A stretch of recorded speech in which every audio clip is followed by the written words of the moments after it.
मेरे साथ इस वक्त आयुष हैं, जिन पर ये आरोप है कि इन्होंने धर्मांतरण कर लिया, जबरदस्ती इनका जो है धर्म परिवर्तन करवाया गया। आयुष, आपको आयुष बोले या कुछ और? जो आपको अच्छा लगे सरकार। मेरा नाम जो है मेरा मोहम्मद अली आयुष मलिक यही है। अभी मैं कह रहा गुलाब का नाम कुछ और भी होता उतनी महक देता। माहौल कोई खराब करने की बात ही नहीं होनी चाहिए। ये जो पूरी साजिश की बात आ रही है कि एक साजिश के तहत प्रॉपर्टी हड़पने के लिए पूरी साजिश रची गई ये है। प्रॉपर्टी आप आज ले लो मेरे से, एक हाथ में सूरज एक हाथ में चांद दे दो मुझे इस वास्ते कोई मतलब नहीं है। मैं इतना जुड़ा हुआ आदमी, ये मेरी टुट्टी से यहाँ बाइक खड़ी होगी, मैं तो धरती से जुड़ा आदमी। सरकार मुझे नहीं चाहिए सब ये नाम फाम फेमस। देख तो लो छोटे छोटे कैसे ये हो जावे। कब आपने सोचा कि आपको इस्लाम धर्म 2008 से मैं सीखता रहा धीरे धीरे करके। कभी मोबाइल से, उस टाइम तो छत पे जाके लैपटॉप पे वाईफाई आवे थे तब जाके देखे थे, साइबर कैफे पे जावे थे तब जाके देखे थे। थोड़ा थोड़ा रुझान हुआ, कुछ याद करा, सूरतें याद करी, आयतें याद। मुझे तो लगता है कि आयुष मलिक को हूरों वाली बातें ज़्यादा पसंद आ गई थी। नहीं बताओ, इतना चार वेद गीता ये सब का जो ज्ञान है वो आदमी पढ़ ले तो कहीं कोई कहाँ जा सकता है। उसको तो सारे प्रॉब्लम का सोल्यूशन इसमें मिल जाएगा।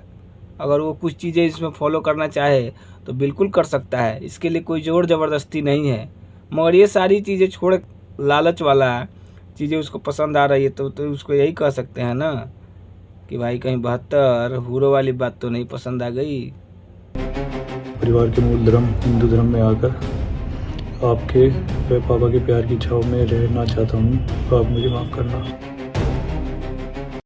ये तो होना ही था। लौट के बुद्धू घर को आए। चलो आए, सुधर तो गए।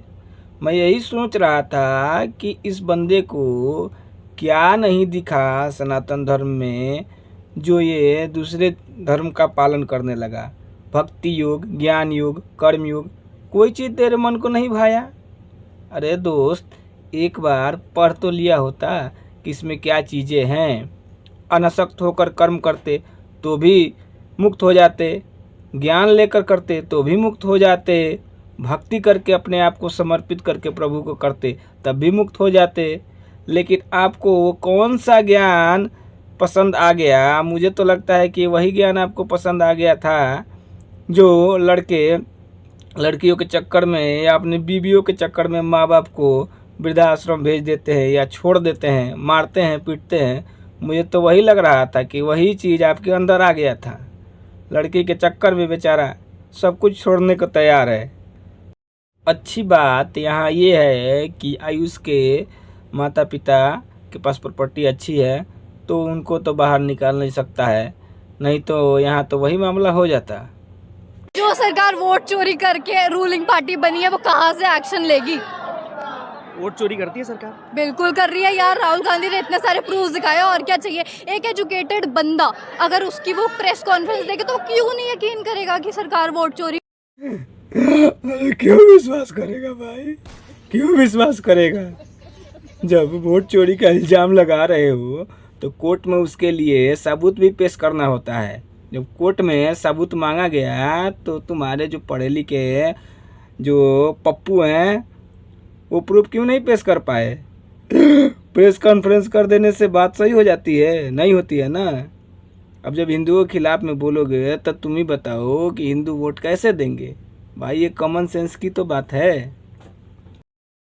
रूप से चल रही है, चोरों का इलाज भी हो रहा है, चोर भी पकड़े जा रहे हैं और अवैध जो कब्जा है उसको भी ध्वस्त किया जा रहा है। अब भी नहीं दिख रहा है तो फिर ये तो आप लोगों की आंखों पे पट्टी पड़ा हुआ है। मोदी जी जब से आए तो तब से तो कोनो बदलाव नहीं हो रहा है। कई जगह में तोड़ फोड़ सब कुछ हो रहा है। कलकत्ता में अपना घर है आपका? घर के आगे बरामदा है? हाँ है। कल को कोई गरीब आदमी, 4 गरीब आदमी आके आपके बरामदे पे कब्जा कर ले, वहीं पे अपना घर द्वार सब बना ले, क्या कीजिएगा? हाँ वो बात अलग है। तो लोग कह रहे हैं कि कॉरिडोर। अच्छा, मतलब आपके घर पे कोई आकर कब्जा करे, आपके ज़मीन पर कोई ज़बरदस्ती घर बना ले तो वो बात अलग है, वो बात गलत हो जाएगी।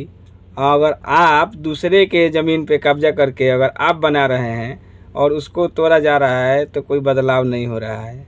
ये क्या दोहरा मापदंड है भाई? यूनिफॉर्म सिविल कोड जो है ये न तो देश के हित में है न देश की जनता के हित में है। अगर मान लिया मुसलमान का नुकसान है और उसके बाद हमारे हिंदू भाई का, हिंदू बहन का या दूसरे कम्युनिटी का भला है तो लाया जा रहा है, तो चलो उनके लिए हम इसको बर्दाश्त कर लेंगे। अरे सफ़ेद बत्तख, तुम्हें हिंदुओं की चिंता करने की ज़रूरत नहीं है। तुम हमारे लिए क्या बर्दाश्त कर सकते हो? यूनिफॉर्म सिविल कोड सबके लिए बराबर सज़ा की नियम है, और तुम इसको मानने में तुम्हें दिक्कत क्या है? मुस्लिम लड़के से हिंदू लड़की शादी कर लेती है तो लव जिहाद होता है, लेकिन अगर कोई हिंदू जो है मुस्लिम लड़की से शादी करता है तो वो क्या होगा? उस पर भी कानून बनेगा और उसको भी वही सज़ा मिलेगी जो मुस्लिम को मिलता है। अरे लाल दाढ़ी वाले चचा, आपको ये बात समझ में आनी चाहिए कि लव जिहाद उसको कहते हैं जो ज़बरदस्ती और या अपना पहचान छुपाकर किसी से शादी करता है, उसको लव जिहाद कहते हैं। अगर कोई हिंदू भी अपनी पहचान छुपाकर किसी मुस्लिम लड़की से करेगा तो उसको भी लव जिहाद कहा जाएगा। थोड़ा सा पढ़ाई लिखाई कर लीजिए, केवल दाढ़ी पेंट कराने से काम नहीं चलेगा। यूसीसी में आप लोग को तो सबसे ज़्यादा इसी से प्रॉब्लम है कि एक मर्द एक से ज़्यादा शादी नहीं कर सकता है अगर एक औरत ऑलरेडी है तो। इसी से आप लोग को ज़्यादा प्रॉब्लम है। इस बात को, इस दुख को हम समझ सकते हैं, लेकिन ये दुख आपका दूर कर दिया जाएगा। यूसीसी ज़रूर लागू होगा। बीजेपी का सरकार बना, यूसीसी तो आएगा ही। कब आएगा ये शुभेंदु अधिकारी बता सकते हैं।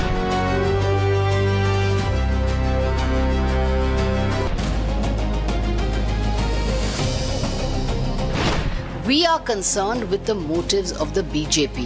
Why is the BJP bringing the Uniform Civil Code in? अरे छिपकली मैडम, आपको तो बीजेपी के नियत पसंदे होगा ही, क्योंकि आप तो सिर्फ मुस्लिमों के लिए नियम बनाते थे, उनके लिए सब कुछ करते थे। अब जब ये सरकार बराबर की बात कर रही है तो आपको तो संदेह होगा ही। यूनिफॉर्म सिविल कोड सबको बराबर अधिकार देता है, तो इसमें आपको दिक्कत है।